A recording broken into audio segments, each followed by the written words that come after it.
Pero si con 500 dólares yo compro 500 artículos de $1, bueno, he comprado 500 artículos, 500 bienes. Pero si sube al doble el precio, yo con 500 dólares compro 200 artículos.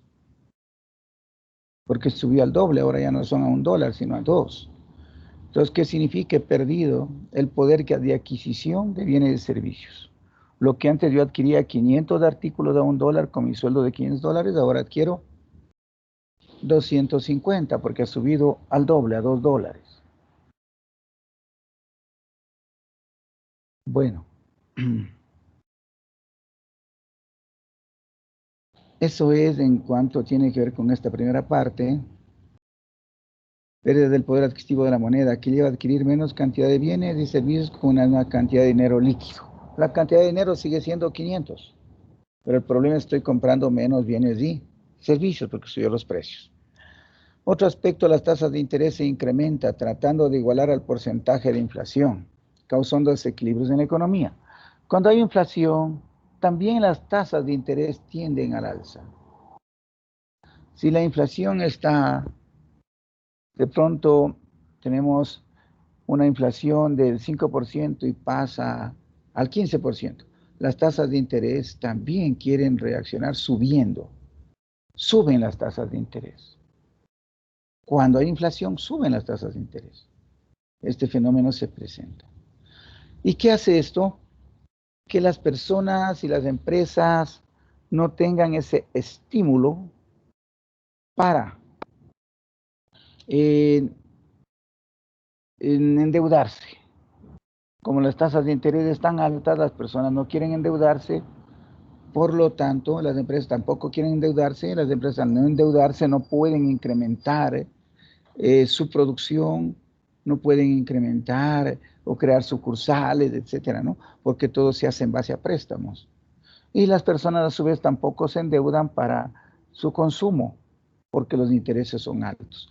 Cuando son bajos los intereses, hay esa atracción a endeudarse. Por ejemplo, a mí me han llamado por teléfono, me dicen, vea, tengo un crédito para usted, le digo, ¿cuánto está la tasa de interés? Al 18.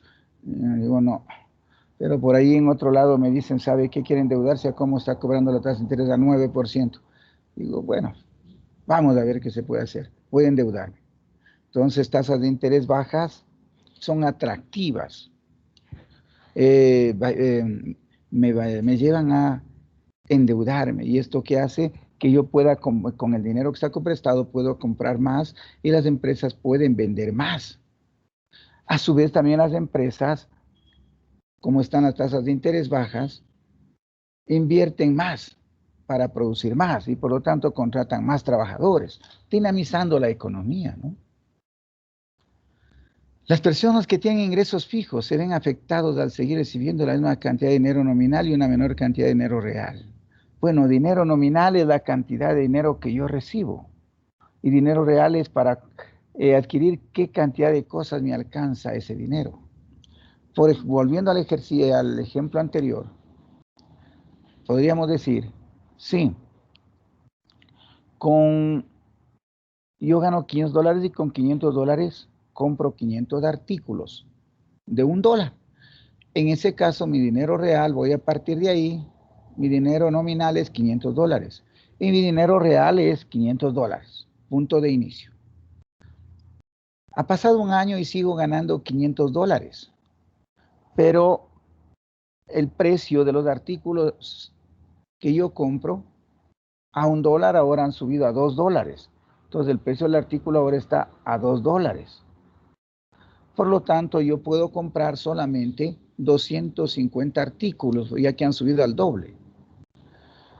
En este caso, mi dinero nominal, yo sigo ganando 500, es 500. Mi dinero real sería 250 dólares, porque solamente esos 500 dólares me alcanza para comprar ya no 500 artículos de $1, sino 250 artículos. ¿Por qué?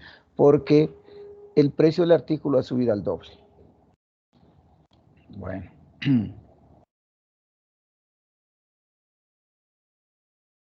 Los acreedores pierden porque recibirán su dinero nominal. Perdón, aún no termino esta parte. Las personas tienen ingresos fijos, se ven afectados al seguir recibiendo la misma cantidad de dinero. Sí, es que si usted tiene ingreso fijo, por ejemplo, sigue los $500 de sueldo, usted se ve afectado, porque ahora no puede comprar lo mismo de lo que compraba antes. Si es un jubilado y sigue recibiendo su misma pensión, se ve afectado porque los precios han subido, mientras que su pensión sigue igual. Y así toda persona que recibe algún ingreso fijo.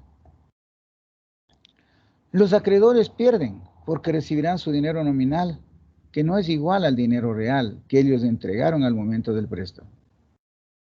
Para observar este análisis se debe entender la tasa de interés real y nominal. Pondremos aquí algo más. En periodos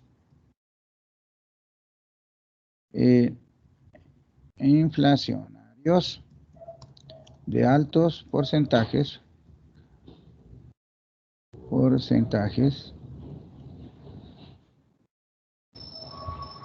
y generalmente,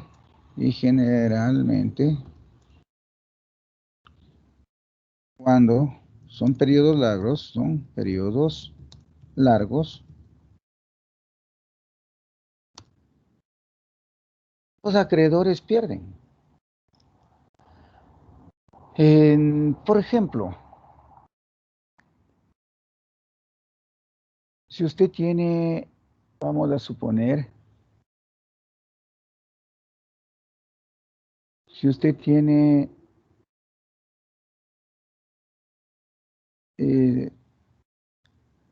vamos a suponer que estén en los sucres, ¿no? Para hablar con mayor propiedad, o con pesos, etcétera. Nosotros tenemos el dólar, lo que hace que no tengamos periodos inflacionarios tan prolongados, ni tampoco tasas de interés altas. Tasas de inflación altas. Cuando estábamos con el sucre, teníamos tasas de inflación altas que iban 20, 30, 40, 50, 60, 80%, etcétera. Entonces eran tasas de inflación altas. Vamos a suponer que estamos de una tasa de inflación alta vamos a suponer que es del 100%.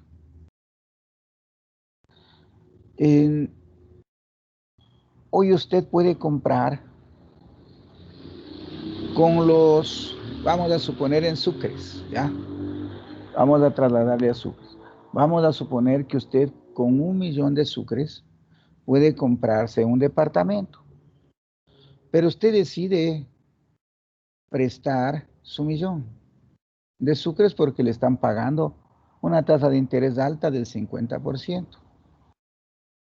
Por lo tanto, usted de aquí, en un año, va a recibir 1.500.000 sucres. Pero la tasa de inflación se encuentra en el 100% y los bienes van a subir al 100%. Esto quiere decir que van a duplicar su valor. Al término del año, usted se iba a comprar un departamento de 1.000.000. Al término del año, ¿cuánto cuesta ese departamento? Como han subido al doble todas las cosas, cuesta 2.000.000 de sucres. Usted recibe solamente 1.500.000, porque prestó el 1.000.000 y 500.000 de los intereses del 50% son 1.500.000. Usted perdió. Usted perdió porque la inflación es alta, un porcentaje alto de inflación. Entonces no es que ganó 500.000 de intereses, usted perdió 500.000. No ganó, sino perdió, porque usted podía comprar antes del departamento de 1.000.000. Al cabo de un año quiere comprarse el nuevo departamento y le piden 2.000.000. Y usted recibe de su préstamo 1.500.000 de intereses, 1.500.000. En otras palabras, usted pagó 500.000 para que alguien utilice su plata. Y el que utilizó su plata puede ser la misma persona que compró ese departamento que usted iba a comprar. Ahora esa persona que compró su departamento, el que usted iba a comprar, puede vender, ¿no?, el departamento en 2.000.000. Al cabo de un año, le paga a usted el 1.500.000 y se queda con 500.000 de ganancia. Entonces, como en la partida doble, en contabilidad, ¿a dónde se fue? ¿A dónde se fue ese dinero? ¿Quién se llevó? Si yo pierdo, otro gana. Es que ganó el deudor, pues. Él hizo un buen negocio, se compró el departamento que usted se iba a comprar. Al cabo de un año vende en los 2 millones y le paga 1.500.000 y él se queda con 500.000 y usted perdió 500.000. Bueno, esto más o menos es lo que sucedió en el año 2000, cuando se presentó la dolarización. Claro, sumado ahí algunas cosas, la dolarización, la inflación y otros factores más. Cuando habían personas que vendían sus casas y decían, los intereses son altos, qué bueno, cogían sus jubilaciones, decían, los intereses son altos, excelente está esto. Voy a poner mis millones de sucres en el banco para que me paguen buenos intereses y con los intereses voy a vivir, decían. Es decir, sin entender bien la economía, ¿no? El banco de pronto le pagaba 60% de intereses y decía, a ver, yo vendo mi casita en 1 millón y, claro, no era 1 millón, era 100 millones, ya. Pero le pongo figurando así. Yo vendo mi casita en 1 millón y me gano 600.000, porque está el 60% la tasa de interés. Con los 600.000 vivo tranquilamente, pero no observaban el fenómeno de inflación y otros más que se presentaron en ese momento. A tal punto que la persona que vendió, vamos a poner a figurarle realmente, vendió la casita en 100 millones y puso en el banco y ganaba 60 millones de interés. Al cabo de un año, cuando se dio la dolarización, la casita que vendió en 100 millones costaba 500 millones. Puso en el banco, coge ¿cuánto? 160 millones. ¿Cuánto perdió? 340 millones. ¿Quiere comprar la misma casa? ¿Qué tiene que hacer? Pagar 500 millones. Tremenda pérdida. Habían casos que, por ejemplo, de uno que recuerdo un caso real, que iban a comprar un departamento en 100 millones y decidió prestar su dinero. Prestó su dinero, no recuerdo, creo era el 50%, no me acuerdo, pero prestó su dinero. Vamos a suponer que prestó su dinero al 50%. Era un caso real, ¿no? Lo que iba a comprar, presta el dinero. No compró. La otra persona que cogió ese dinero prestado compró una casa. Al cabo de año y medio, vendió la casa en 40.000 dólares. Y a la persona que le prestó los 100 millones de sucres, transformado a dólares, era 4.000 dólares. Más del 50% de intereses era 6.000 dólares. Vendió su casa en 40.000, le pagó los 6.000 dólares y se quedó con una ganancia de 34.000 dólares. Eso es lo que pasó en este tiempo, ¿no? Ustedes recordarán los términos créditos vinculados, etcétera, ¿no? Donde también un banco, una institución financiera, puede recibir los fondos de los ahorristas, de los inversionistas, y comprar bienes y raíces, acciones de empresas, y al cabo de un año ver tremendamente incrementados sus valores. Es ahí donde unos perdieron y otros ganaron. Entonces, resumen, en periodos inflacionarios altos, ¿qué debo hacer? ¿Prestar mi dinero o endeudarme? Endeudarme, pero para invertir, desde luego, ¿no? Para invertir. Endeudarme para invertir. Porque sé que hago esa inversión, por ejemplo, bienes y raíces. Yo compro ese departamento, compro esa casa, al momento de pagar, le vendo ese departamento, esa casa, y me gané bastante dinero. Y el que presta, en cambio, recibe un dinero depreciado. ¿Por qué? Porque los bienes subieron. Es el caso que en esos tiempos, en la década de los 90, etcétera, cuando éramos del Sucre, nosotros no tenemos moneda nacional, por eso es que nos ayuda a que no tengamos periodos inflacionarios altos, porque no emitimos, no fabricamos monedas. Bueno, en ese tiempo, eh, por ejemplo, se compraba un vehículo, el vehículo lo comprábamos en un ejemplo real, ¿no? Compramos en 20 millones de sucres. Pasaba 3 años y el vehículo le vendía en 50 millones de sucres, ganándome, entre comillas, 30 millones de sucres. Entonces las personas decían, es bueno esto, ¿no? Le utilizo al vehículo. A más de utilizar, me gano. Porque lo que compré en 20 ahora vendo en 50. Pero no se daban cuenta que es la inflación lo que le hacía que el vehículo venda en 50. Claro que de alguna forma se protegían, ¿no? Comprando este bien, porque si tenían el dinero guardado en el banco, guardado en el colchón bank, o a su vez prestado a alguien, perdían, pues, porque iban a recibir sus 20 millones de sucres. Tome sus 20 millones más los intereses, tome tanto. Y en cambio la inflación era más alta, pues. Habían subido los precios. Yo recibo, imagínense que tenga en el banco guardado, por más que me paguen 20% de interés en el banco, ¿qué hago con 20%? Apenas recibo 4.000 cuando si compraba un vehículo, yo vendía en 50 millones. Pero si pongo al 20%, solamente me dan 4 millones de intereses, cojo 24 millones. Entonces, vuelvo a repetir, en tiempos inflacionarios, la decisión es de endeudarse, pero para invertir. En no prestar dinero ni tener guardado dinero, porque eso rápidamente se deprecia. Cuando los porcentajes de inflación son altos y periodos prolongados, las personas tienden la tendencia a adquirir bienes inmuebles, sí, acciones y otros similares con el objetivo de obtener ganancias adicionales. Así es.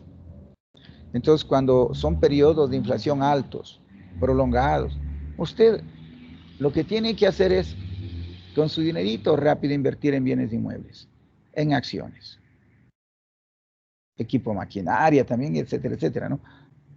Pero no tiene mayores oportunidades ya, inmuebles y acciones, porque las acciones de las empresas igual crecen, pues, ¿no? Usted como contador sabe, si decimos que el vehículo sube su precio al doble y usted es un ejemplo, el único socio de la empresa, ¿qué va a suceder? Que vio incrementarse eh, su activo al doble y por lo tanto, ¿dónde refleja eso? En el patrimonio.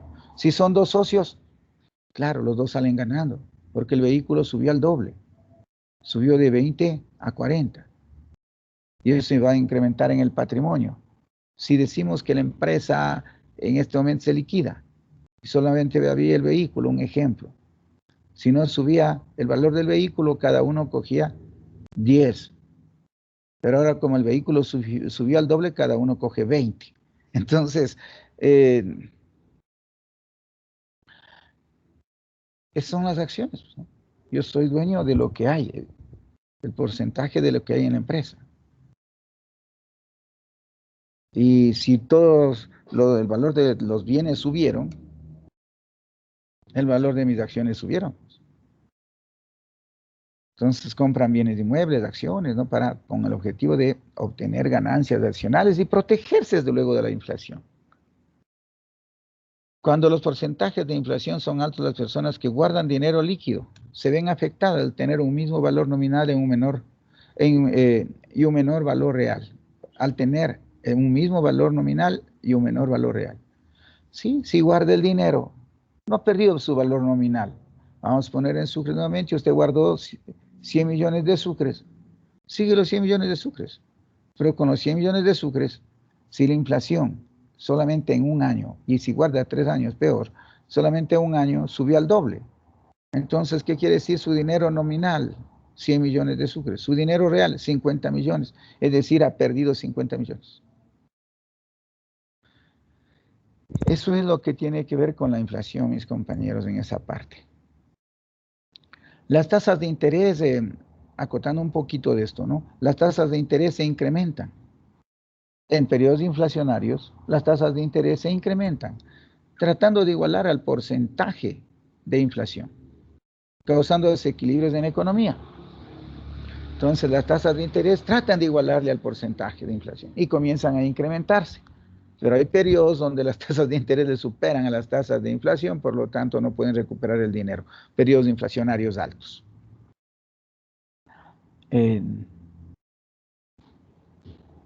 Es importante definir la tasa de interés, que puede ser real y nominal. Bueno, ya le dije lo que es la tasa de interés real y lo que es la tasa de interés nominal. Entonces, tasa de interés real es la tasa de interés nominal menos la tasa de inflación. No le dije cierto, la tasa de interés real. La tasa de interés real es la tasa de interés nominal menos la tasa de inflación. Y la tasa de interés nominal es el costo financiero del dinero que su propietario recibe, es decir, la cantidad de dinero nominal que recibe por concepto de interés. Es el interés nominal. Entonces, interés nominal, yo presto mi dinero y me dicen al 10%, presto 100, al 10% me dan 10. Ese es el interés nominal, lo que recibo por haberle prestado el dinero. Vamos a suponer que estamos en sucres o estamos en dólares, ya, pero el dólar no tiene esa... como es moneda ajena, no podemos nosotros fabricar dólares y entrar en periodos inflacionarios, etc. Por eso la inflación es de 1,5, 2, etc.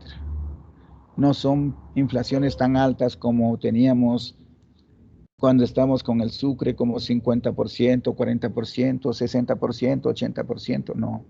Son inflaciones sumamente bajas con el dólar. Es una ventaja de estar en dolarizado. Vamos a suponer que estamos en sucres. Y yo presto 100, los 100 millones al 20% de interés. Recibo 20 millones de interés. 100 millones al 20%, 20 millones. Recibo 20 millones de interés. Ese es mi interés nominal. Hasta ahí mi interés nominal. Ahora mi interés real. Digo, ¿en cuánto está la tasa de inflación? La tasa de inflación está en 40%. Entonces, ¿qué sucede con mi interés nominal? La tasa de inflación está en 40%. Mi interés nominal estaba en 20%. 40% la tasa de inflación. Interés nominal, 20%.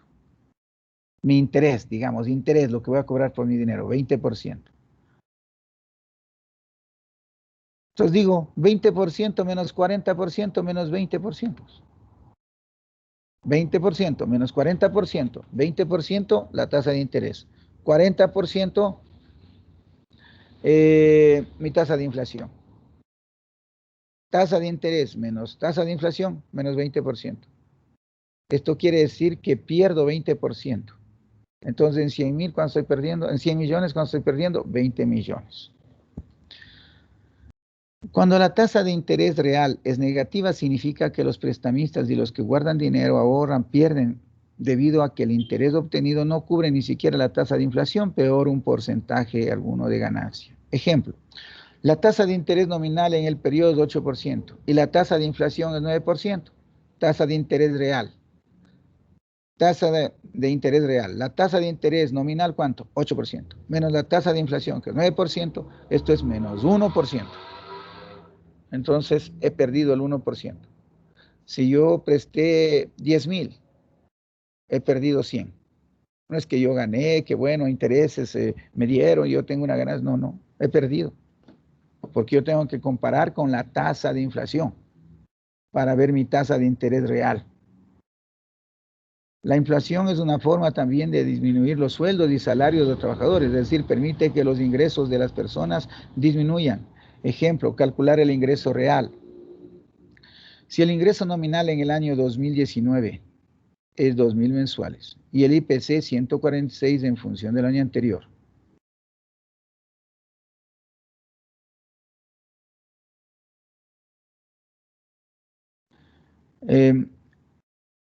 ¿cómo calculamos el ingreso real?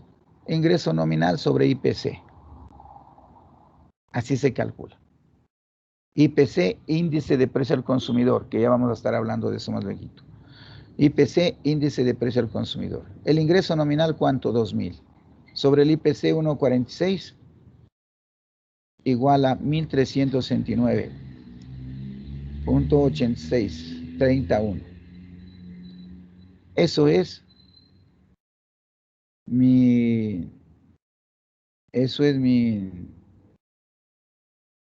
mi ingreso actual. Perdí, he perdido. Es decir, ¿qué me refleja el IPC para adelantarnos? El IPC me refleja la pérdida del poder adquisitivo de la moneda, el incremento de los precios de los bienes y servicios. Eso es del IPC. Y realizamos la canasta básica familiar actual sobre canasta básica familiar anterior por 100. Y ahí sale el IPC. Ahí vemos si la canasta básica ha subido. Si sube la canasta básica familiar, entonces quiere decir que el IPC va a ser mayor a 100. Sube el valor de la canasta familiar de un año a otro, de un mes a otro, eso es mayor a 100. Porque arrancamos en 100.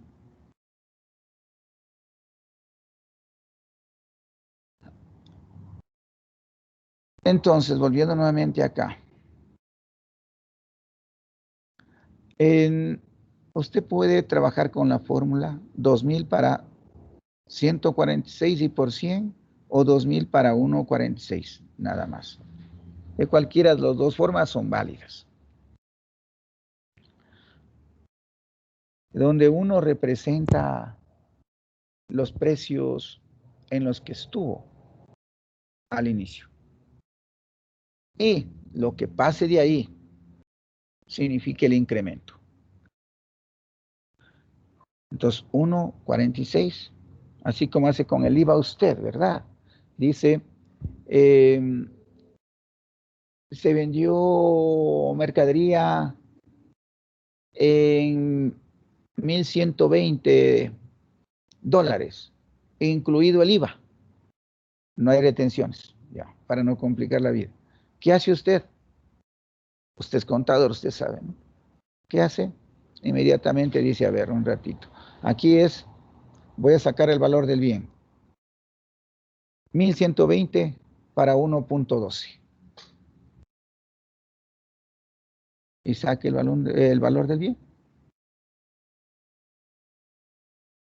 Donde 1 representa que no hay ningún impuesto, pues, ¿no? Y el punto 12 es del impuesto. Si el IVA fuese 14, 1,14. Si el IVA fuese 18, 1,18. Si el IVA fuese 5%, 1,05%. 1,05. Dividiría para 1,05. Igual acá, ¿no? Lo mismo. 2,000 para 1,46. O si no, no me complico la vida y digo, a ver, ¿cuál es el ingreso? 2,000 para 146. Y por 100. Y me sale 1,369. Conclusión. Entonces, para calcular un ingreso real, ¿qué es lo que hago? Divido el valor o el sueldo que estoy ganando o el valor que estoy pagando, lo que sea, de un ingreso real o de un valor real de cualquier cosa. para el IPC. Y miro cuál es el valor real que tengo. Pues. En este caso, con el ingreso. Si yo gano $2,000, pero el IPC en un año ha subido en 146, en un año se ha puesto en 146. Entonces ya no estoy ganando 2,000, estoy ganando 1,369. Si queremos, podemos decir acá, coma, en comparación, el año, no, a ver, en comparación, es el ingreso nominal, en comparación con enero del mismo año. ¿Cuál es el ingreso real? Si el ingreso nominal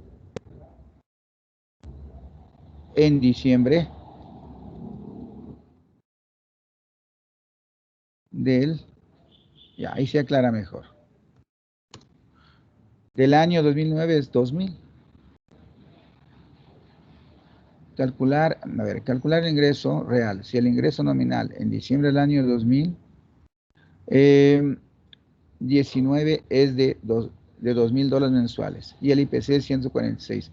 En función, no le pongamos en función del año anterior, sino saquemos esto para que esté más clarito para usted. En comparación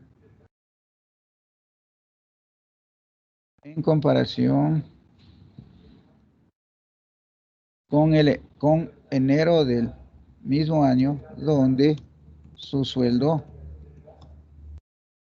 es de 2,000. Es de igual forma $2,000. Entonces, mire, en enero era 2,000. Ahora vemos que el IPC desde enero hasta diciembre ha ido a 146.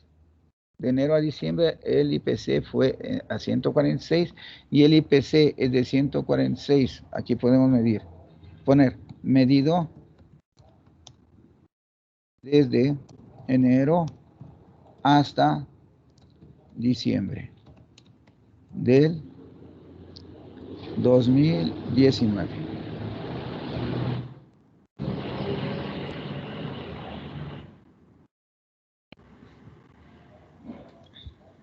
¿Ya? Entonces, yo tenía en el año 2000 un sueldo en el año 2019 tenía un sueldo de 2,000 en enero del 2019.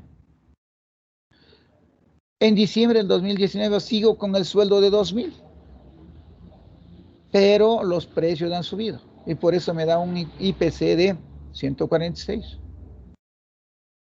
Esto significaría que los precios han subido un 46%.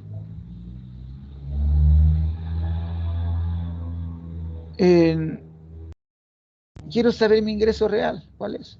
2,000 para 146%. Y ya tenemos ahí.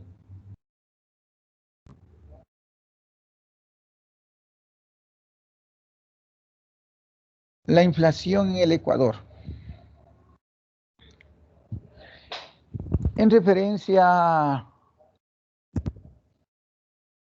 al texto de los autores, economista René Puga y economista Pablo Zambrano, teoría micro macroeconómica, año 2009, página 344, el tema de inflación, se tomó el siguiente párrafo. La inflación en el Ecuador se divide claramente en dos etapas. Antes de la dolarización, inflaciones muy altas, y después de la dolarización, inflaciones altas al inicio, en periodo de ajuste de la medida, y muy bajas, iguales a un dígito en los últimos años, una vez que se ha consolidado. Bueno, eso seguimos, ¿no? Claro que hasta que se estabilice en los primeros años del año 2000, cuando se da la dolarización, tenemos sí porcentajes altos de la inflación. Pero ya se fue estabilizando, nos acostumbramos a la moneda dólar, etcétera. Hemos tenido permanentemente porcentajes bajos. Lo que antes teníamos un 20, 30, 40, 50, 60, 70, 80% de inflación, o más en algún momento, después de la dolarización, los porcentajes han sido sumamente bajos. Esto es 1.5, 2, 2.2, 1.8, etcétera, etcétera.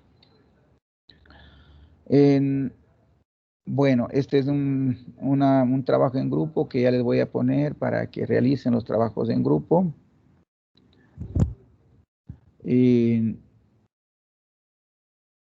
Para que ustedes analicen, ¿no? Miren el cuadro de inflación, análisis de la inflación en los dos periodos, antes de la redolarización, 10 años antes, y sería desde la dolarización, de ahí en adelante, ¿no? Ahí tienen ustedes cuadros en el INE sobre aquello, pero más luego, todavía no le tomen en cuenta, y ya les debe mandar a hacer esto. Entonces, eso es lo que les podría decir en cuanto a esta parte. La inflación, bueno, esto es lo mismo. No sé por qué le puse acá, la inflación otra vez.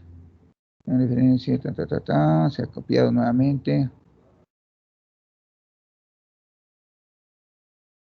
Clases de inflación. Vamos a ver las clases de inflación. Se presentan dos tipos fundamentales de inflación. A ver, ¿qué tenemos por acá? Y ahí ya llegamos acá. Estamos cerca de abordar al PIB. Entonces tenemos dos clases de inflación.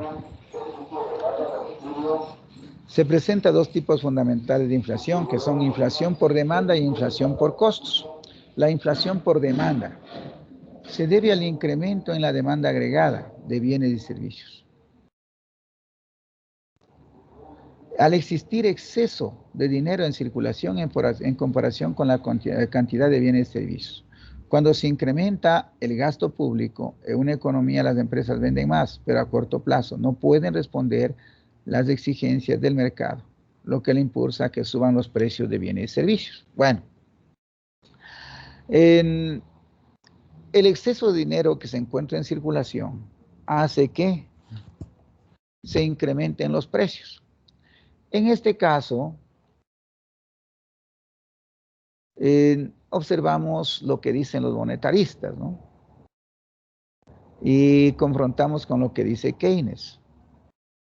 Keynes dice, incrementemos el dinero en circulación por medio del gasto público. Los monetaristas dicen, no, no es correcto. Esto produce una inflación. Y a esta inflación se le llama inflación por demanda, porque hay exceso de dinero. Ahora tendríamos que ver las condiciones de la economía, cómo están, ¿no? Para que suceda lo uno o lo otro. Si en la economía tenemos nosotros un incentivo empresarial, los empresarios se sienten estimulados porque tienen un marco de leyes adecuadas que les aseguran su inversión, que no está en peligro la misma, tienen seguridad en la inversión, hay un respeto a esa propiedad privada, no tienen el temor que de pronto le digan los trabajadores se van a transformar en socios por exposición legal, yo qué sé, no hay temor de eso. Observan que las políticas comerciales también les favorecen porque no se da una libre entrada de productos del exterior, porque esto le afectaría al empresario si el producto en el exterior viene a 10 y aquí estoy vendiendo a 14, entonces el empresario va a perderse. No, después voy a tener problemas. Mejor no invierto más, sigo como estoy. De pronto un apoyo directo por parte del Estado haciendo que las empresas, los empresarios tengan menor impuesto a la renta, les bajamos el impuesto a la renta, que tengan ciertas ventajas por producir más, yo que sé, le dicen si el empresario incrementa su producción anualmente un 10%, se me ocurre, el impuesto a la renta bajará del 25 al 10 si él demuestra que ha incrementado en un 10% su producción cada año. Bueno, una serie de alternativas que podríamos tomar para incentivar al empresario. Entonces, como administradores públicos, ¿no? Para incentivar al empresario. De tal forma que el empresario no tenga miedo de producir más. Caso contrario, vendría esto, ¿no? sin ponerme en el punto keynesiano ni en el punto de, de los monetaristas, que en un corto plazo sí va a incentivar, ¿no? Como decía el ex candidato Arauz, vamos a dar $1,000 a $1,000 a 1 millón de familias. Entonces, 1,000 millones. Ese dinero ingresa, sí. En ese momento va a dinamizar la economía. Va a ser la economía dinámica. Van a haber más compras, más ventas. Pero si el empresario no tiene ese estímulo, esto pasaría durante unos meses y luego volveríamos a lo mismo. Lo único que habríamos hecho es gastar un dinero. Pero si hay ese impulso con leyes y con una serie de elementos para el empresario, entonces sí es adecuado un incremento del gasto público. Bueno, ¿y cómo nosotros tendríamos más dinero en circulación? Ya les hemos dicho, incrementando el gasto público. Otro elemento, incrementando, ¿cómo tendríamos más dinero? Incrementando las exportaciones, porque viene dinero del exterior y tendremos más dinero acá. Pero tendríamos que analizar este incremento de las exportaciones, ¿en qué sentido? De pronto estamos incrementando las exportaciones, pero no estamos cubriendo, hablo de exportaciones a nivel general, ¿no? No estamos cubriendo con las expectativas de aquí de la población de compra de productos. Por ejemplo, esto pasaría en un estado donde nos orientamos como en un mercantilismo, digamos, en un mercantilismo, a producir para exportación, sin interesarnos mayormente en, en los habitantes de mi país, sino lo que quiero es conseguir más riqueza en función de las exportaciones. Entonces ahí ese dinero viene y las personas acá, por el contrario, van a haber incrementado los precios de los bienes y servicios a nivel interno, porque viene un dinero y no hay esa respuesta por parte de los empresarios para la producción interna. Incremento de inversiones por parte de las empresas. Sí, las empresas ponen mayor dinero porque cuando ellas van a invertir, compran más y esto significa que hay más dinero en circulación. O pueden traer préstamos del exterior o traer préstamos de aquí mismo.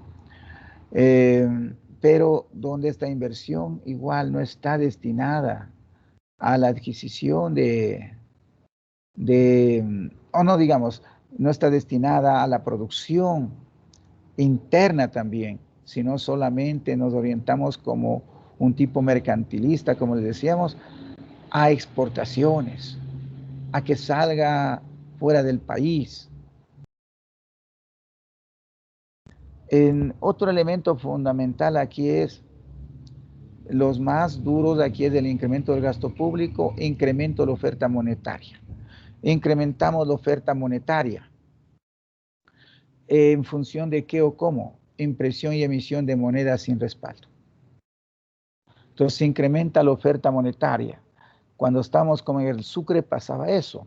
Huelga de los médicos, huelga de los profesores. Bueno, aló por favor, Banco Central, fabrique 1,000 millones de sucres.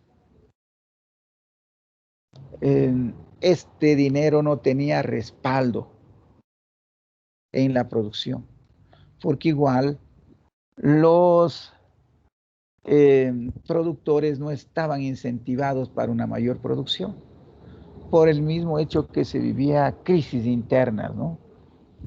No había, de pronto, si quiero dedicar a la exportación, no había ese estímulo para que se exporte por lo menos eso, ¿no? sino que se fabricaba el dinero para cubrir ciertos gastos corrientes dentro del país, y esto llevaba a que se incremente la masa monetaria sin que haya por parte del empresario el entusiasmo, haya esa preocupación, haya ese incentivo a producir. Y como les dije un día, si tomo un modelo, una economía tiene 10 quintales de papas y solo comen papas las personas, no comen nada más, no tienen ninguna otra diversión. Y a su vez, el quintal de papas cuesta $10, eso se ha determinado. Por lo tanto, en la economía tiene que haber para 10 quintales de papas $100, no más. Claro que estoy quitando el multiplicador del dinero, todo eso. Tiene que haber $100 para los 10 quintales de papas. Del momento que el Estado, por cualquier situación, porque viene el dinero del exterior, por préstamos, lo que sea, hace que las personas tengan más plata porque les doy bonos, porque les reparto, porque les doy trabajo en el sector público, pero un trabajo de control donde no hay producción. ¿Qué sucede? No está en relación con la producción ese dinero. Volviendo a los quintales de papas, les doy el doble de dinero a la gente. ¿La gente qué va a hacer? ¿Y los vendedores qué van a hacer? A decir, a ver, un ratito, la gente ya no tiene $10, tienen 20. Ahora el quintal de papas le vamos a subir. Y las personas igual que van a decir, ahora tengo 20, quiero 2 quintales de papas. Inmediatamente el vendedor se un ratito. Ahora el quintal de papas cuesta 20. Lo único que pasó es que se incrementaron los precios. Entonces ahí viene incremento de la oferta monetaria. Endeudamiento público sin respaldo en la producción de bienes y servicios. Igual nos endeudamos, viene dinero del exterior, pero ese dinero no viene orientado a incentivar la producción de bienes y servicios, sino que viene a otras áreas, como por ejemplo a crear puestos públicos, sí, donde no vamos a tener producción en sí, sino de pronto control. Está una persona produciendo y a otro le ponemos que controle. Entonces, viene para aquello, viene para bonos, viene para una serie de cosas, endeudamiento, no para incentivar la producción. Y acompañado a eso no hay una política de incentivo a la producción, de leyes que garanticen al productor. Usted va a ponerse una empresa siempre y cuando hayan leyes favorables para usted, pero si le dicen a usted, mire, usted se va a poner un negocio y de entrada tiene que pagar el IVA, de entrada tiene que pagar esto, tiene que pagar el otro, dice, no, qué miedo, no quiero. Entonces, las personas tienen ese temor a la inversión. Aversión al riesgo se llama, ¿no? En finanzas. Esa aversión al riesgo. Entonces no voy a arriesgar, tengo temor a arriesgarme, a invertir. Por acelerado crecimiento de la población. Igual la población también crece y no crece la producción, pues solo crece la población. Entonces hay más demanda de bienes y servicios. Cuando hay más demanda de bienes y servicios, los precios suben. Entonces, ante un crecimiento acelerado de la población y sin que haya un crecimiento de igual forma en la producción, vamos a tener igual inflación por demanda. ¿Por qué principalmente esto? Porque las personas ahora ya no son 10 personas las que quieren comprar, son 15. Y los quintales de papas hay solo 10, no se ha producido más. ¿Qué tienen que hacer las empresas? Subir el precio porque ven que hay más compradores. El que paga más se lleva. Y comenzamos a consumir menos bienes y servicios. Por eso de pronto nosotros no cubrimos las necesidades como otros países. En características psicológicas, bueno, estas características también, ¿no? De querer nosotros de un determinado momento comprar más. ¿Por qué? Entre otras cosas, ¿no? ¿Por qué? Porque digo, algo va a pasar en el futuro, mejor compro ahora. Vienen leyes muy fuertes, vienen disposiciones gubernamentales muy fuertes, mejor voy a comprar ahora. comienza a haber de pronto una convulsión social, es que parece que los bancos se van a entrar en crisis y la gente comienza a desesperarse y comienza a comprar bienes y servicios. Hay más dinero, lo que el dinero de pronto no estaba circulando con tanta velocidad, ahora lo hacemos circular porque algo pasa y lo que teníamos guardado queremos rápido invertir. Por ejemplo, la propia inflación mismo hace que invertamos rápido, vamos a invertir. Y esto hace que compremos y esto hace que siga incrementándose la inflación. Pues.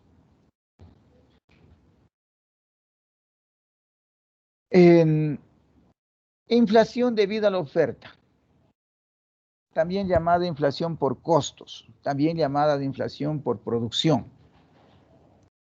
Esta inflación se presenta cuando se incrementa el costo de producción de los bienes y servicios, principalmente debido a qué?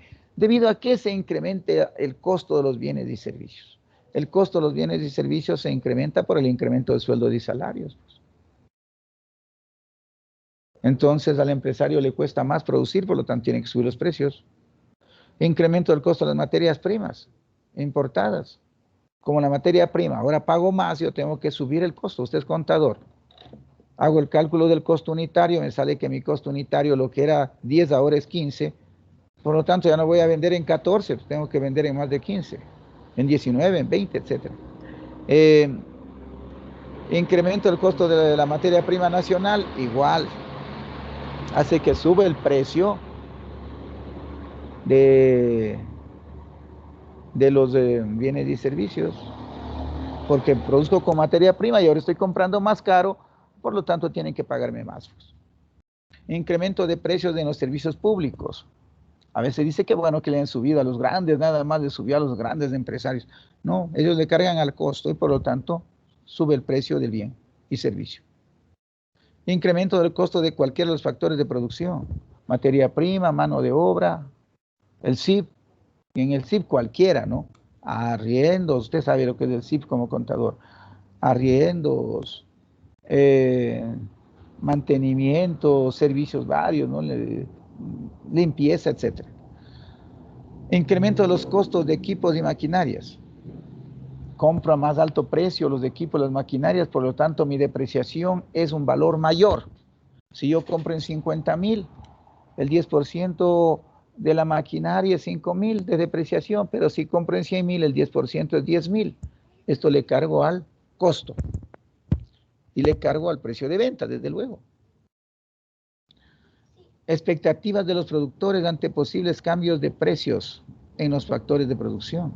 Tienen expectativas y ellos antes que ya suben sus precios, antes que suceda.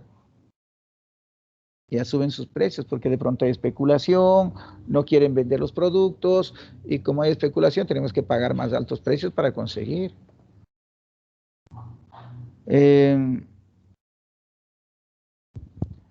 Bueno, esto de incremento del gasto privado no va aquí. Incremento de impuestos. Se incrementan los impuestos, lógico. Tiene que el empresario subir el precio del bien o servicio al incrementar impuestos. Ah, qué bueno que le puso al empresario. No, ellos le cargan al precio de venta y otros que pueden haber, ¿no?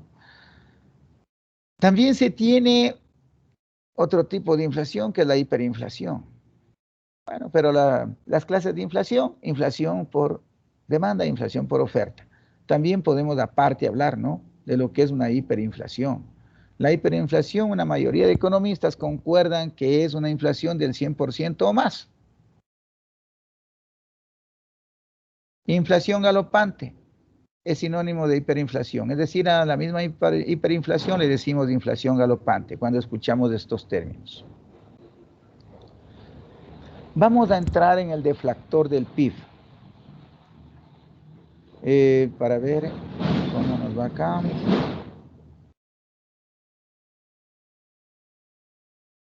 Deflactor del PIB.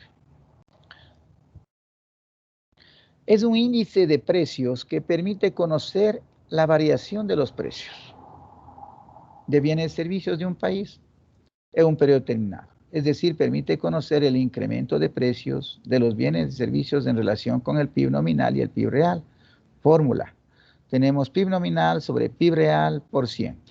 Pero le voy a pedir a la señorita Presidente que me ayude con algo.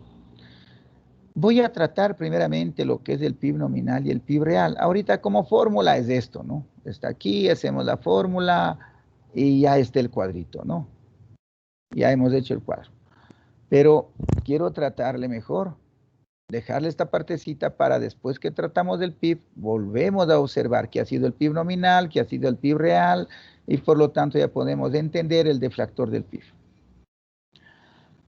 Entonces, van a quedar pendientes de estas dos láminas, señorita Presidente, el deflactor del PIB en la inflación, el deflactor del PIB.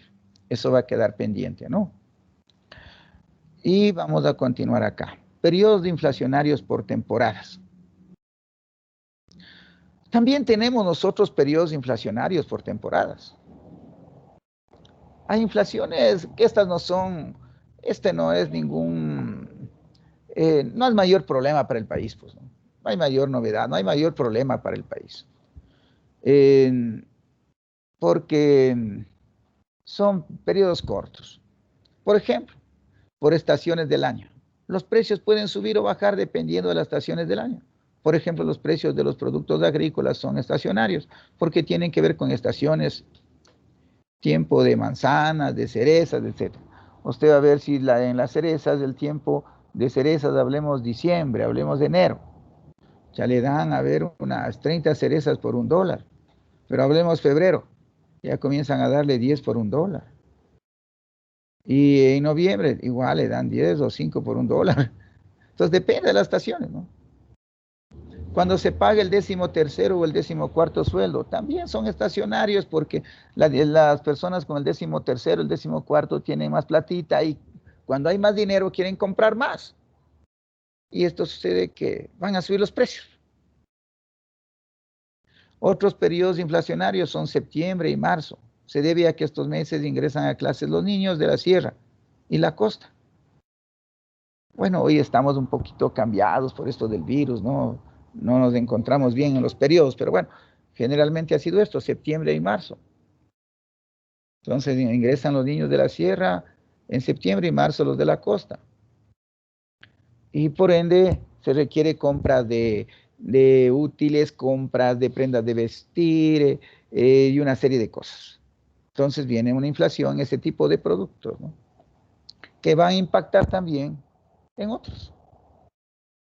El mes con menos inflación se dice que es el de mayo y el segundo es junio, porque no hay ninguna novedad en estos meses. Otro aspecto temporal, inflaciones temporales, puede ser el incremento del gasto público, por ejemplo, en época electoral. Luego, pasado este tiempo, se vuelve a los gastos normales. Entonces, en tiempo electoral hay un incremento de gasto público, porque el dinero va hacia las imprentas, a los canales con ese dinero comprarán cosas y comenzamos a incrementar las compras y esto hace que sube el precio, ¿no?, de los bienes y servicios. Si son estos 4 puntos los causantes de la inflación, es algo pasajero que se presenta en una economía, no hay que tenerle mayor atención en eso, ¿no? Claro, buscar la forma de regular, pero no mayormente una atención profunda. ¿Qué va a pasar con esto? Deflación. Vamos a hablar sobre la deflación. ¿Qué es una deflación? Es lo contrario de la inflación. En referencia al texto del autor Irving B. Tucker de Fundamentos de Economía, tercera edición, página 282, del tema Significado y medición de la inflación, se tomó el siguiente párrafo. Deflación, disminución del nivel general de precios de los bienes y servicios de una economía. Bueno, eso es, ¿no? La disminución de los precios. Qué bueno que bajen los precios. No es tanto. Debe haber un equilibrio. No es correcto una inflación, tampoco una deflación, pero la más peligrosa es la deflación. Al disminuir los precios de los bienes y servicios, los productores se desestimulan y generan menor cantidad de bienes y servicios, afectando al empleo. Entonces, ¿cómo bajaron los precios? Dicen, no, bajó los precios. De pronto puede ser porque se deja una libre entrada a productos del exterior y la gente se orienta a comprar esos y no los nuestros, bajó los precios. El empresario se desestimula porque hay una crisis, no hay trabajo para la gente.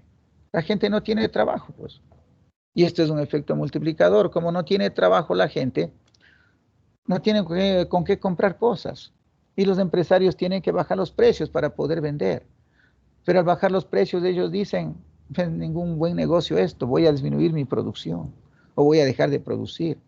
¿Y qué sucede ahí? Tengo que despedir a las personas.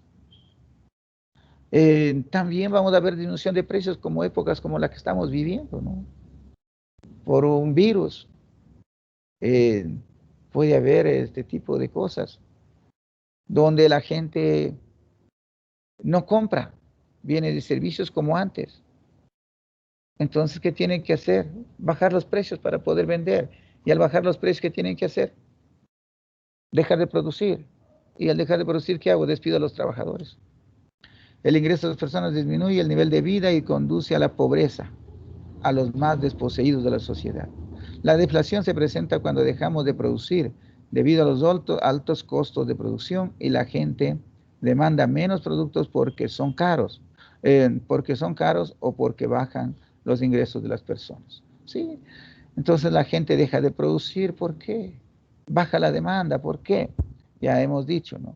Porque no tienen plata, porque para ellos resulta caro un producto.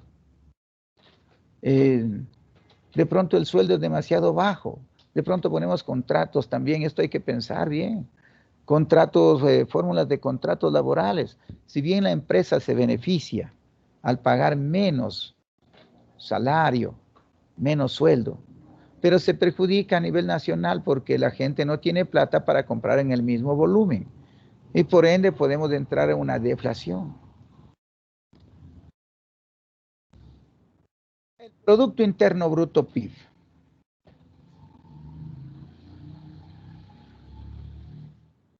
Bueno, vamos rapidísimo a darnos una vueltita por acá.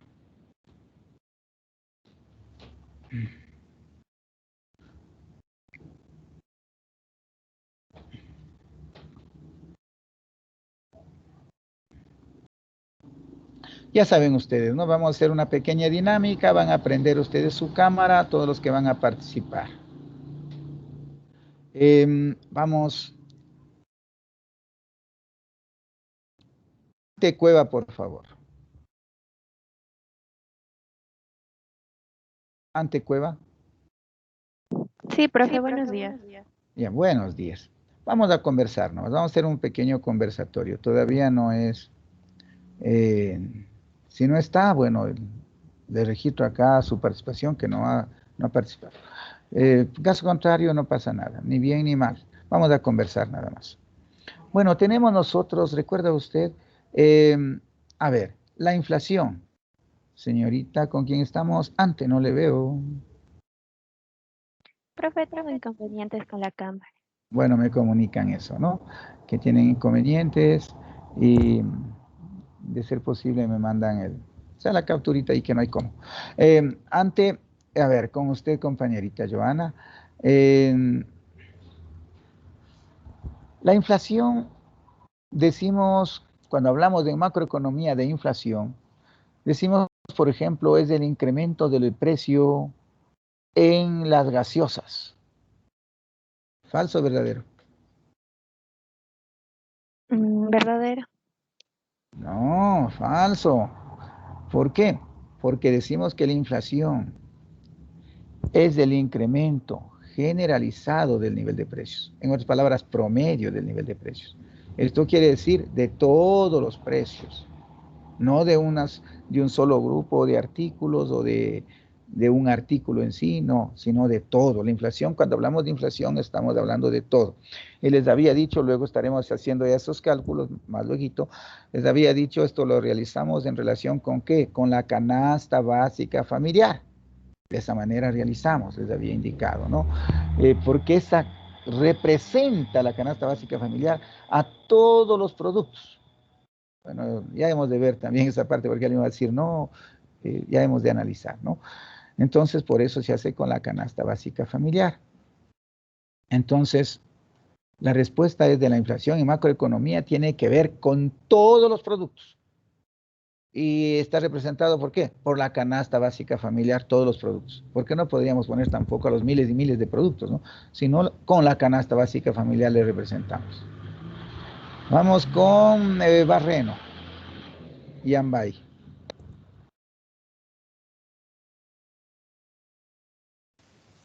Sí, profe, aquí estoy. Ya, Barreno y Ambay.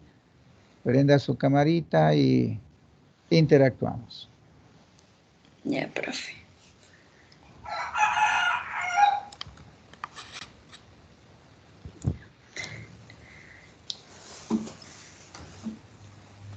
Ya, gracias mi compañerita. Tenemos formas de medir la inflación. Estas formas de medir la inflación, yo le digo una, es por el IPC, de acuerdo al IPC. Otra, ¿de acuerdo a qué? Al deflactor del PIB. Gracias, compañerita. Al deflactor del PIB, ¿no es cierto? Seguimos. Haciéndole de acuerdo que estamos solamente realizando un conversatorio, ¿no? Si usted no se presenta, bueno, ahí sí. Caso contrario, no pasa nada, ni bueno ni malo. Buen año, Génesis.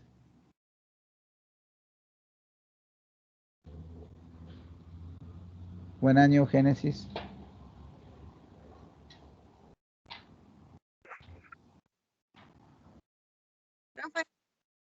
¿Cómo está? No le veo. Buen año.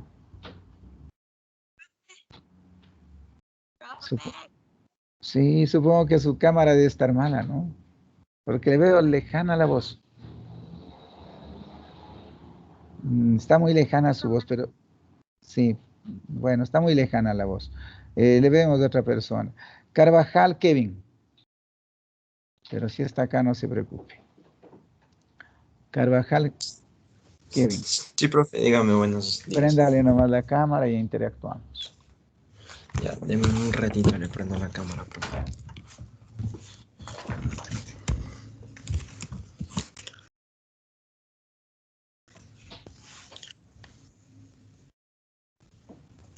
Ya, profe, no sé si ahí se verá tal vez un poco. Sí, gracias, está muy bien. Carvajal Kevin.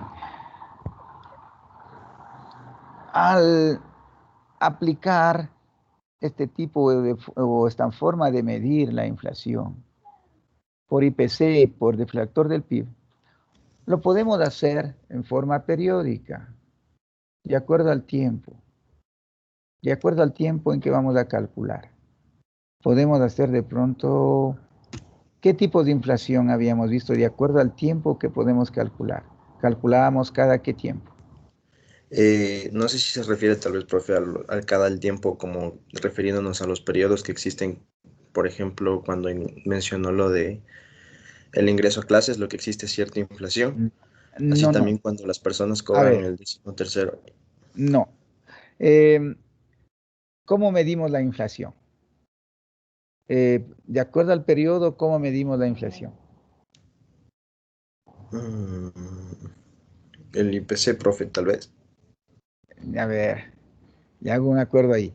De acuerdo al periodo, tenemos mensual, anual y acumulada. De acuerdo al Ya. periodo de cálculo. Ya, gracias, mi compañero. Vamos con Nicole Casa.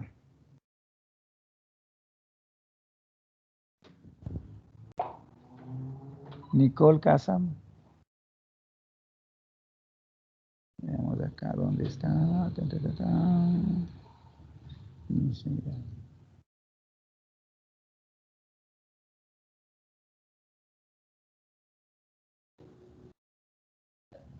Bueno, Nicole Casa dice, no voy a participar en esta clase.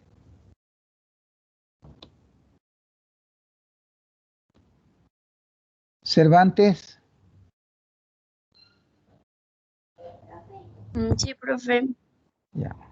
Vamos con usted. Vamos a conversar algunas cosas. Tengo inconvenientes con la Ya. cámara, profe. Ya. Entonces vamos con conversatorio. Decimos que hay efectos negativos para la inflación. Enuméreme unos 3. Ya, efectos negativos sería, como usted mencionó, era la pérdida del poder adquisitivo de la moneda. ¿Qué más? Ya. ¿Qué más? También era cuando se incrementaban las tasas de interés, tratando de igualar el porcentaje de la inflación. Ya, correcto. Ya. Y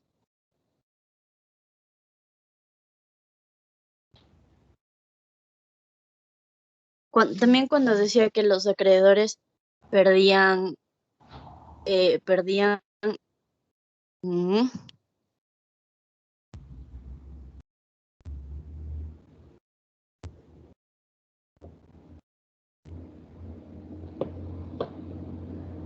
a ver, era cuando los acreedores perdían su porcentaje de dinero cuando era porcentajes.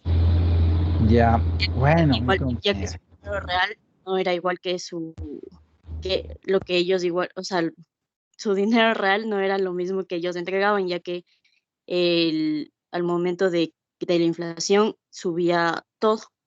Ya, gracias, mi compañerita. Entonces habíamos visto, no pérdida del poder adquisitivo de la moneda. Porque los precios suben, yo sigo con el mismo valor, con el mismo sueldo, entonces voy a pagar más por los bienes y servicios. Que las tasas de interés, como dice nuestra compañera, se incrementan, tratando de igualar la tasa de inflación. Las personas que tienen ingresos fijos, decíamos, pierden. Porque tienen una cantidad de dinero, mientras tanto tienen que pagar más por los precios de bienes y servicios. Habíamos dicho que los periodos, en periodos inflacionarios altos principalmente, los acreedores pierden y los deudores ganan. Cuando los periodos, los porcentajes de inflación son altos, decíamos, las personas tienen tendencia a adquirir inmuebles, acciones, etcétera, para tratar de cubrirse de la inflación y por el contrario ganar. Decíamos también otra característica, las personas que guardan dinero líquido se ven muy afectadas al tener el mismo valor nominal y un valor real. Perdón, al tener un mismo valor nominal y un menor valor real. Yo guardé 100 millones, pero ahora no me alcanza ni para comprar la mitad de lo que iba a comprar antes. Perdí. También vamos acá con otra persona. Habíamos hablado sobre las tasas de interés y decíamos que las tasas de interés pueden ser real y nominal. Ayúdeme, por favor. Dentro de esto, ¿no? De los efectos negativos de la inflación, vemos la tasa de interés real y nominal. Ayúdeme, por favor. Se me fue a otro lado, se saltó la pantalla, auxilios. Ya. Ayúdeme, Chuquitarco, Ronaldo.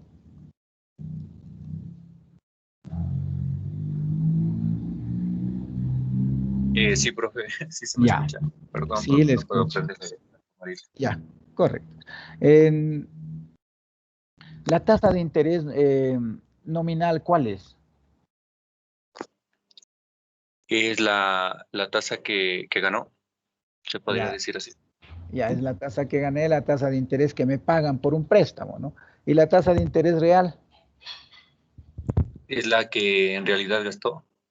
Y a ver, Sería en ¿cómo palabras obtengo la tasa? ¿Cómo obtengo la tasa de interés real? ¿Cómo se obtiene la tasa de interés real?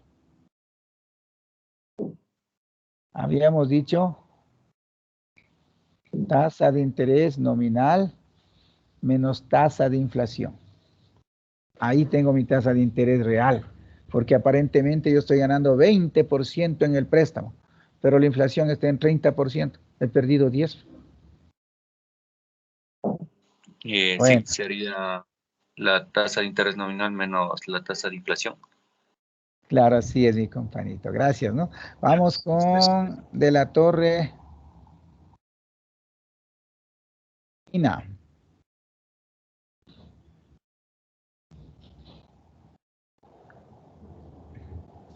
Sí, profe, buenos días. Ya, ayúdeme usted. Habíamos hablado también de los tipos de inflación. Tenemos dos tipos de inflación que son inflación por demanda e inflación por oferta. La inflación por demanda, en términos generales, ¿por qué se da?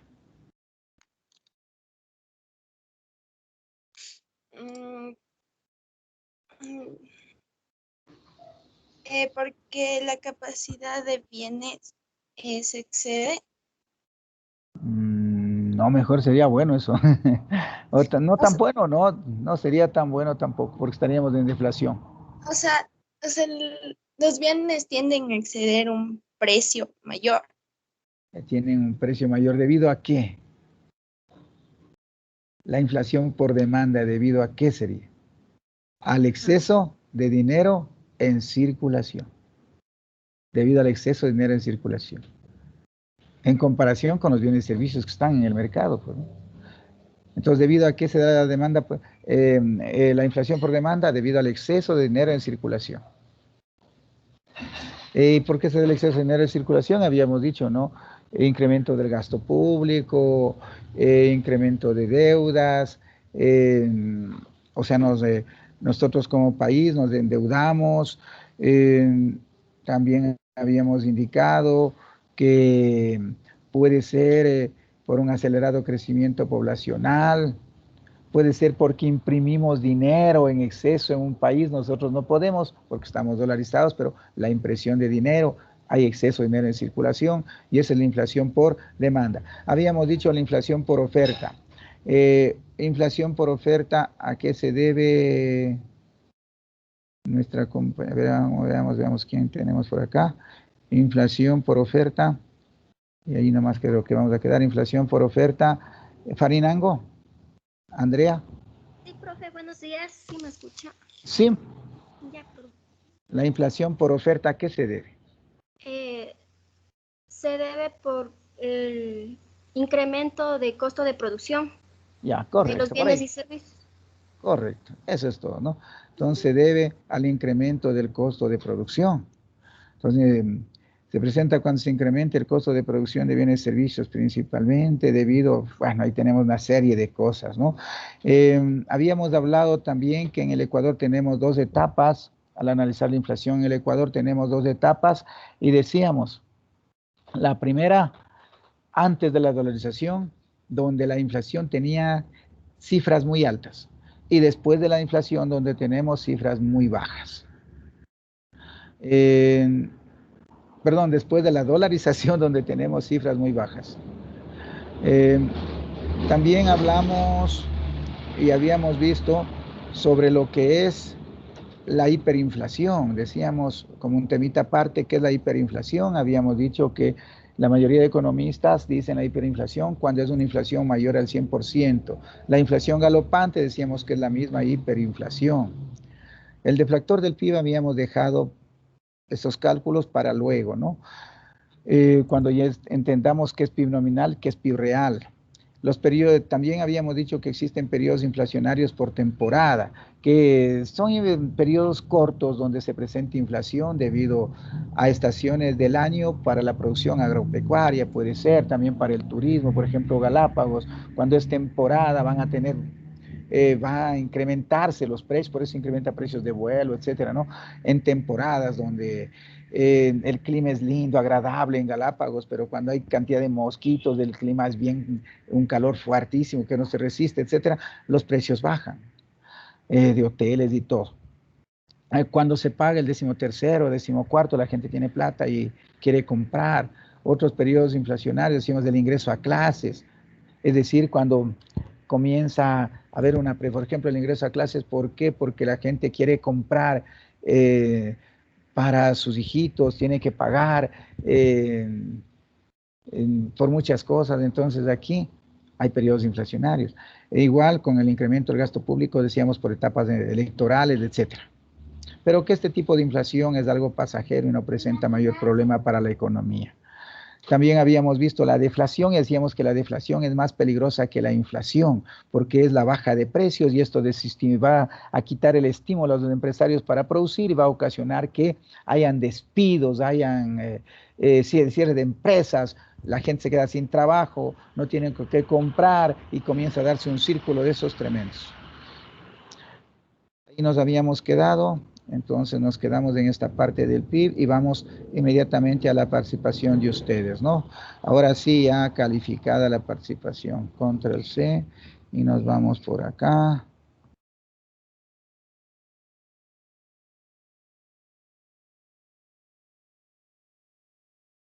Control V. Ay, muy grande salió esto.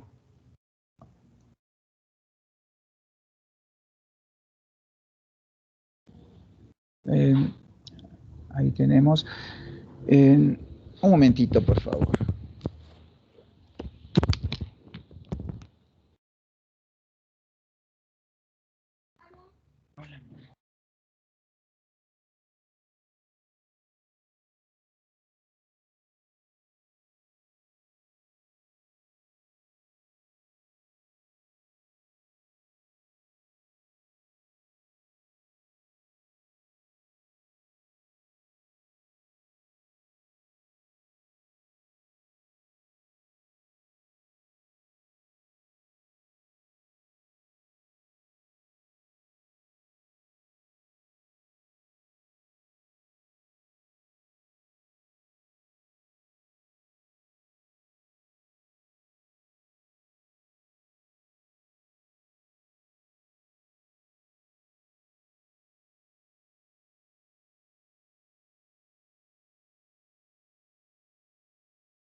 Bueno, entonces comencemos con la segunda parte de esto que tenemos acá.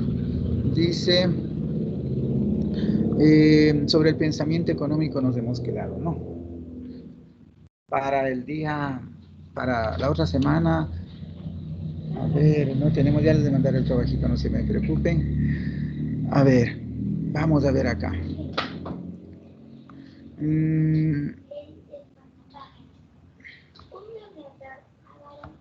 Ya. Vamos sigamos adelante. Fuentes, Joana. Fuente, Joana.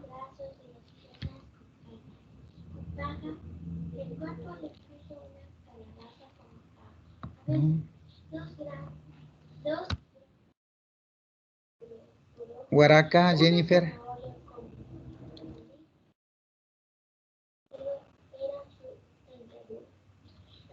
Presente, profe. Buenos días. ¿Me escucha?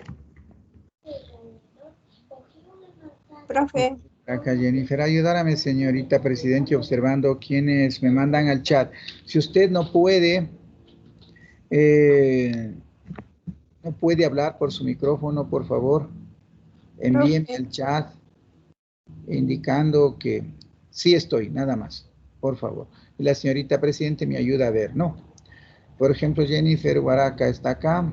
Por favor, indíqueme, Jennifer Huaraca, en 2 líneas, mándeme un chat, ya le leo acá. En 2 líneas, indíqueme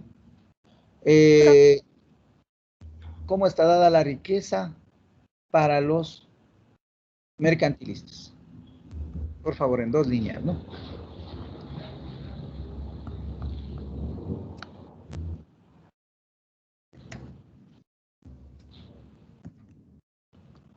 Vamos acá.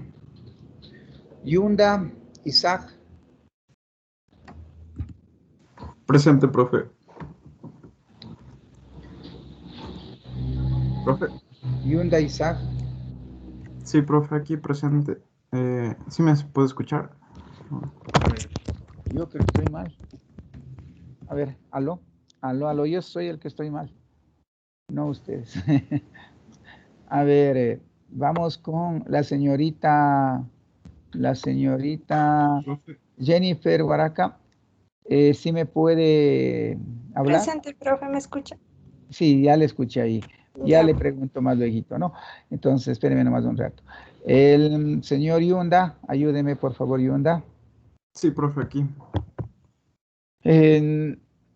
¿Se utilizan principios mercantilistas en la actualidad?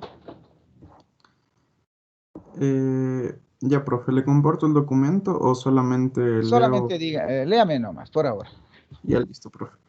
Lo que yo había puesto es que a fin de cuentas los sistemas mercantilistas siempre están presentes dentro de nuestra sociedad, solo que la influencia va a estar condicionada dependiendo de la época y la cultura política y social en la que estemos relacionándonos en las diferentes naciones.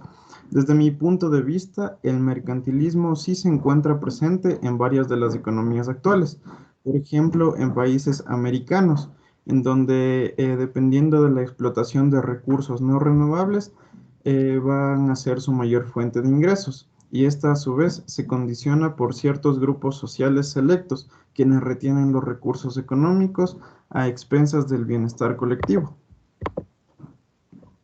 Ya. Sí, correcto, estaríamos por ahí, ¿no? Está todo bien, solamente una parte nomás. Sí, está correcto lo suyo, ¿ya? Pero un comentario ahí.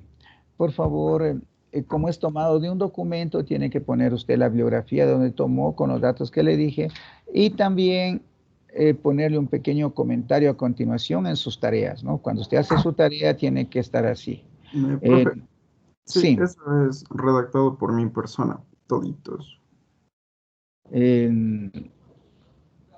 Hay unas partes que están de bibliografía, ¿verdad? Pero bueno, le cogió algunas partecitas, no hay problema, le puede poner ahí ya en la tarea, ¿no? Ya en la tarea de dónde sacó y ahí su resumen, nada más. Listo. El resumen que usted ha hecho, no hay ningún problema con eso. Ya, correcto. Está muy bien. Ahora sí vamos con la señorita Huaraca. Huaraca Jennifer. Sí, profe. La riqueza para los mercantilistas está dado de qué forma? A ver. Ya le veo, profe.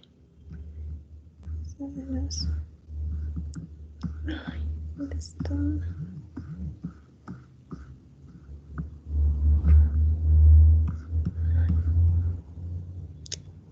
Ay. Profe, ¿le comparto la pantalla? No, así nomás. Ya.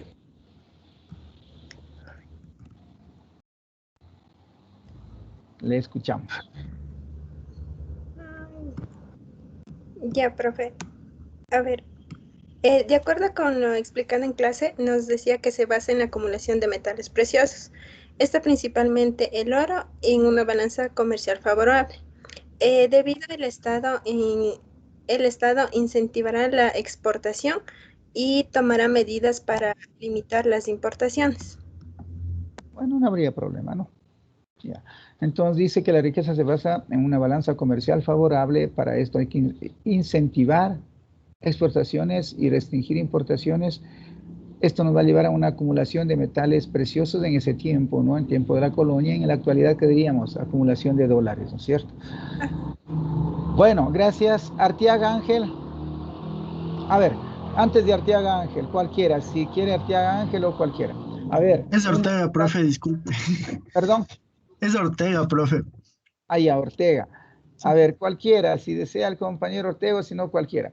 Dice en 5 líneas las características de esa dirección electrónica. Ya, profe, lo que yo leí de la dirección electrónica pude recabar algunos términos. Por ejemplo, el término que manifiesta la acumulación originaria de capital, esta siendo denominada como un socialismo comunitario, que es denominada, es una factibilidad para la economía de un país, ya que no es un caso práctico de traer metales preciosos y enriquecer la economía, sino que es más bien traer divisas que forman parte de igual manera de un medio que enriquece al Estado. Ya. Sí, sí estaríamos, ¿no?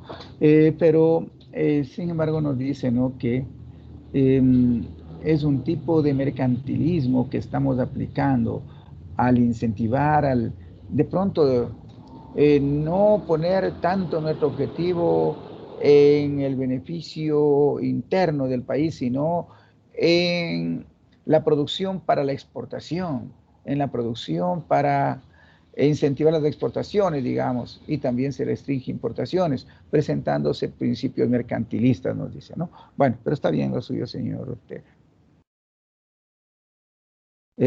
Sangucho.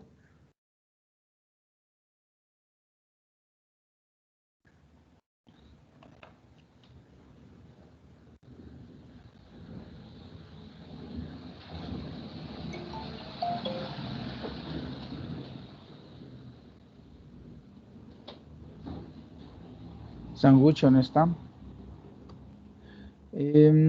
Tul.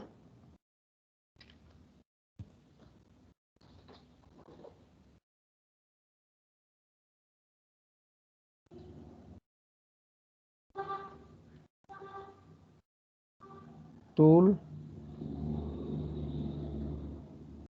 Tul no está. Profe, ¿podría responderle yo?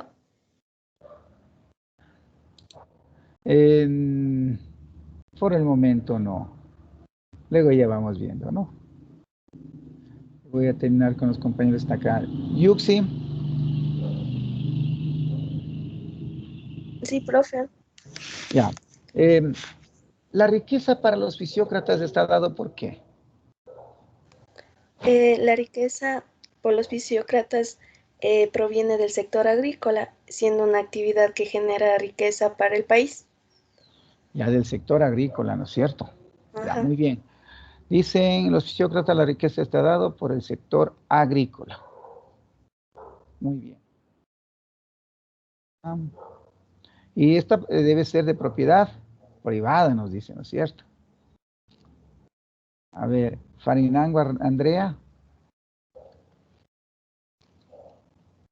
Sí, profe, dígame. Prenderán sus cámaras. Profe, es que tengo problemas. Allá. Entonces, vamos con usted. ¿Se aplican principios fisiócratas en la actualidad? Yo considero que sí, profe, porque actualmente la agricultura privada está siendo nominada y que de una u otra manera genera ingresos tanto para el privado y como para el público. Ya. Sí, profe, sí. Sí, correcto. Está bien, ¿no?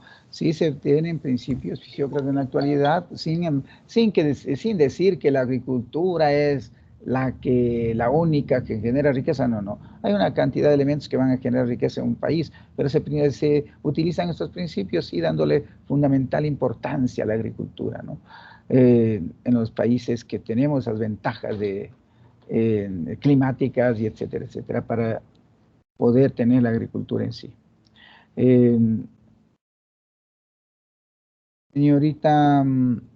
Señorita Tul, por favor, en 2 líneas, dígame. A ver, señorita Tul, en 2 líneas, dígame. A ver, veamos la pregunta acá. Vamos a ver la pregunta.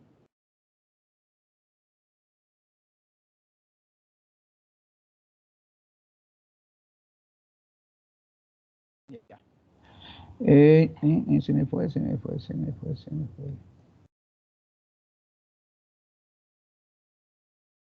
Otra vez se me fue. Ya. Señorita Tul, en 2 líneas, dígame, ¿qué criterio tiene el keynesianismo sobre el libre mercado?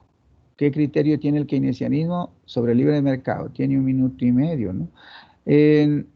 Bueno, un voluntario que me diga la preguntita que estaba acá, en 5 líneas de esa dirección electrónica, coménteme sobre la fisiocracia. Licta, profe.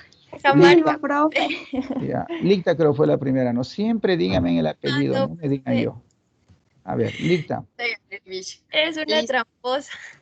Yo dije en voz alta. Ya, listo, profe. De acuerdo al contenido, se está en desacuerdo que la actividad comercial de los bienes o servicios es una actividad estéril. Más bien no es así, tanto como la agricultura y otras actividades económicas son fuentes, pilares de crecimiento económico, gracias a las utilidades que se obtienen de las mismas. Si se mantiene el ideal de que otra actividad que da riqueza a un país es la agricultura, ya que si un país tiene los insumos suficientes como el agua, tierra, maquinaria, puede realizarlo con mayor ventaja que otros. Listo, profe, como es el caso de Ecuador. Gracias. Bueno, de aquí nos da a entender el documento, ¿no?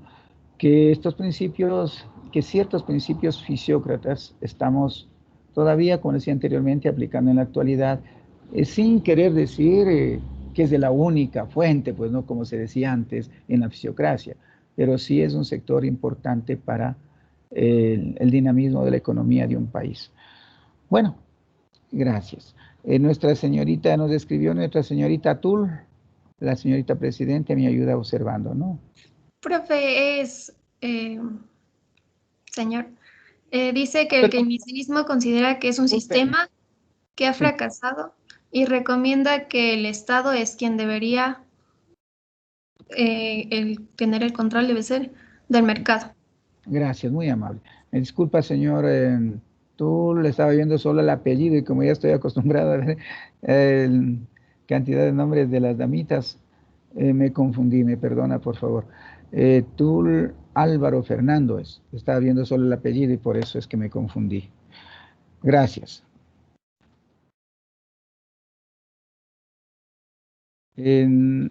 Vamos a ver acá. Dice, bueno, también nos dice la pregunta que hagamos comentemos brevemente sobre los clásicos neoliberales, liberales y neoliberalismo. Bueno, diríamos, ¿no?, que los clásicos son los mismos liberales. ¿De dónde nace el neoliberalismo? Y se fundamenta aquí en el respeto a la propiedad privada, en el libre mercado, en el apoyo al productor, al empresario, es el que debe recibir mayores beneficios. ¿Por qué? Es el que genera la riqueza, el que crea trabajo al crear empresa. Eso podríamos decir, ¿no?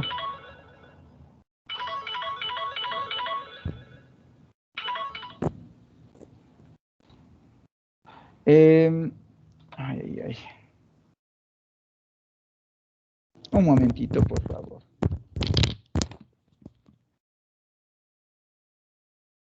¿Aló?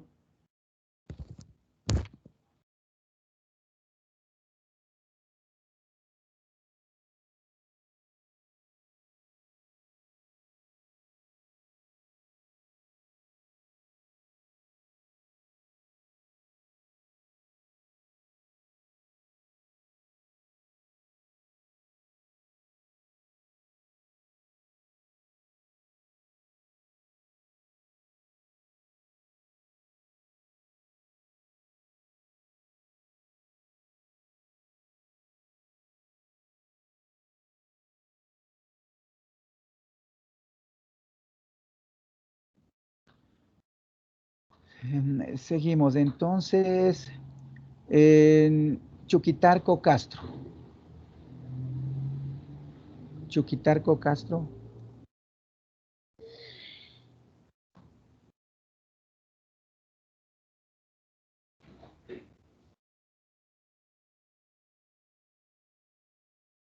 Dice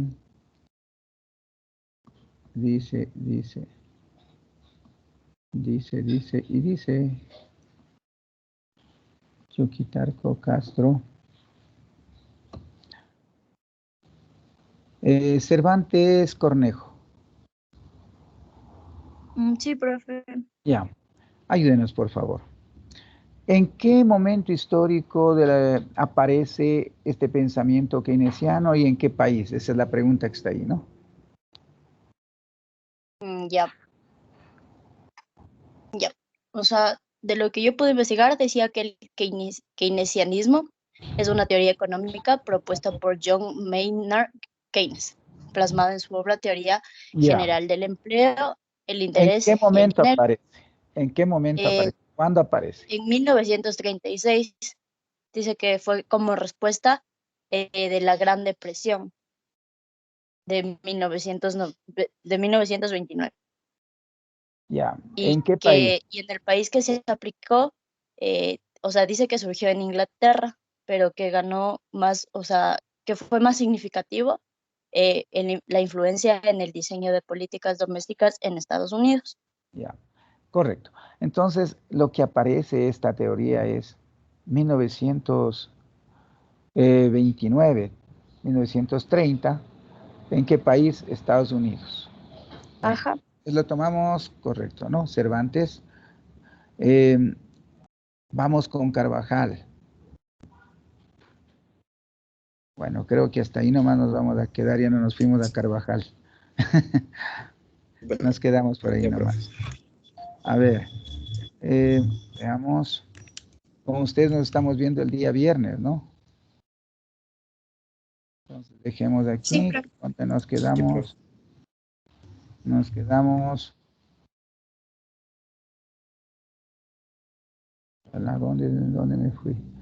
Ya. Revisar sobre el pensamiento económico desde resumen de 5 líneas del keynesianismo. profe, con respecto a esa pregunta, no sé si soy la única, pero yo le volví o sea, yo vi la dirección. Inicialmente no se me abrió, entonces yo le pedí a usted la dirección y otra vez le volví a abrir y salía como error, entonces nunca se me abrió esa dirección. Bueno, ya vamos a ver, ¿no? La próxima clase vemos qué pasa. ¿De acuerdo? Bueno, mis compañeritos, ha sido un gusto estar con ustedes. Nos despedimos. Que pasen muy bien. Muchas gracias, profe. Hasta el Un viernes. gusto, ¿no? Hasta el viernes, un gusto de tener la grabación.